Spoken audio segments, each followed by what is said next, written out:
আমরা বারবার শুনি নির্বাচন, বারবার শুনি নির্বাচন। ডিসেম্বর জুনের ভিতরে পার্থক্য কয় মাস?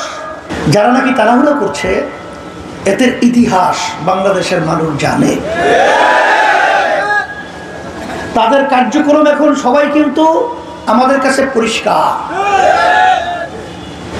কারণ হাসিনা কিন্তু বুঝতে পারে না 3 ঘন্টা আগেও যে খানা পাক করে খেয়ে যেতে পারবে না, তার হেলিকপ্টারে পলাতে হবে, এরা সে বুঝে নাই, কিন্তু বাস্তবে পলাতে হয়েছে।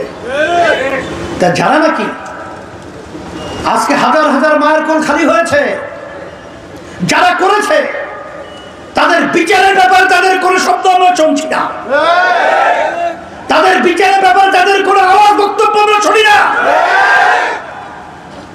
এবং যেখানে খাপড়ি মেরে এই যারা নাকি দেশকে ধ্বংস করেছে, মায়ের কোলকে খালি করেছে, সেখানে সংস্কারের ব্যাপারে সে শব্দ আমরা শুনছি না। কিন্তু আমরা বারবার শুনি নির্বাচন, বারবার শুনি নির্বাচন। এখনই আপনারা কি করছেন? এটা কিন্তু আমাদের কাছে দিনের মতো পরিষ্কার হয়েছে। নির্বাচন করবেন, এর মাধ্যমে আপনারা কি করবেন ক্ষমতায় যাওয়ার পরে জাতি জেনে গেছে।